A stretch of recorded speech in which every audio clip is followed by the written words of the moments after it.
എല്ലാവർക്കും സ്വാഗതം. Edu Skills OET made easy. OET ആസ്വദിച്ച് പഠിക്കുക എന്ന ലക്ഷ്യത്തോടു കൂടിയാണ് നമ്മൾ ഇവിടെ ആയിരിക്കുക.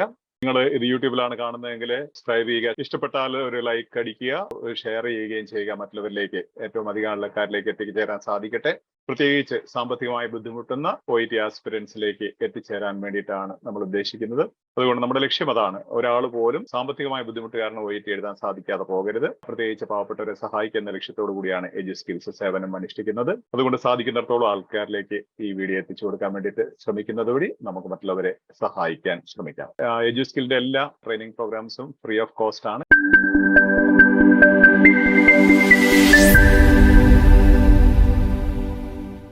OET Reading Skills, Occupational English Test 2.0, Reading Part B. Focus on strategies, signpost clues. ആദ്യമായിട്ട് നമ്മുടെ സ്ട്രാറ്റജീസിൽ നമ്മൾ പറയുന്ന focus on the paragraph structure. Paragraph structure എന്ന് പറയുന്നത് topic sentence, supporting sentence, developing sentence, link, അങ്ങനെയുള്ള കാര്യങ്ങൾ. രണ്ടാമത്തേത് topic sentence, focus on the topic sentence. GIST അല്ലെങ്കിൽ മെയിൻ ഐഡിയ ക്വസ്റ്റ്യൻസിന് ടോപ്പിക് സെന്റൻസിനെയാണ് നമ്മൾ ഫോക്കസ് ചെയ്യേണ്ടത്.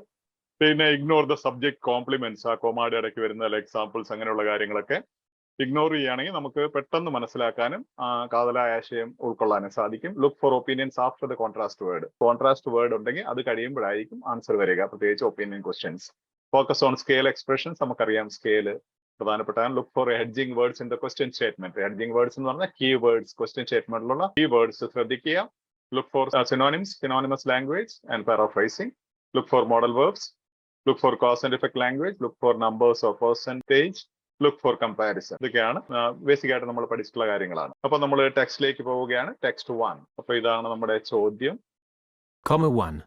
This guideline extract says that the nurse in charge must supervise the opening of the controlled drug cupboard, should make sure that all ward cupboard keys are kept together, can delegate responsibility for the cupboard keys to another ward, medicine cupboard keys. The keys for the controlled drug cupboard are the responsibility of the nurse in charge.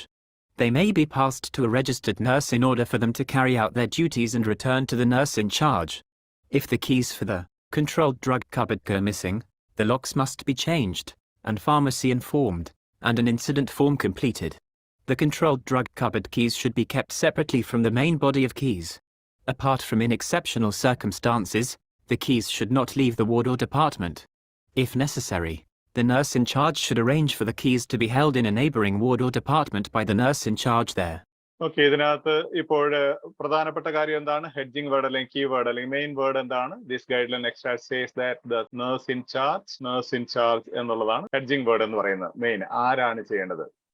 അപ്പൊ must supervise the opening of the control drug cupboard. ഈ answer ഓപ്ഷൻസിൽ എന്താണ് hedging word അല്ലെങ്കിൽ key word എന്ന് പറയാൻ പറ്റുമോ? Guideline extract says that the nurse in charge must supervise, അല്ലെങ്കിൽ supervise എന്നുള്ളതാണ് keyword, cupboard എന്നുള്ളതല്ല കേട്ടോ. സൂപ്പർവൈസ് ചെയ്യണമെന്നാണ് പറയുന്നത്. അപ്പൊ മെയിൻ അതാണ്, അല്ലാണ്ട് ഡ്രഗ് കപ്ബോർഡ് എന്നുള്ളതല്ല. രണ്ടാമത്തെ should make sure that all ward cupboard keys R kept together. Keys R kept together എന്നുള്ളതാണ് ഇവിടെ കോൺസെപ്റ്റ്. മൂന്നാമത്തേലോ ഡെലഗേറ്റ്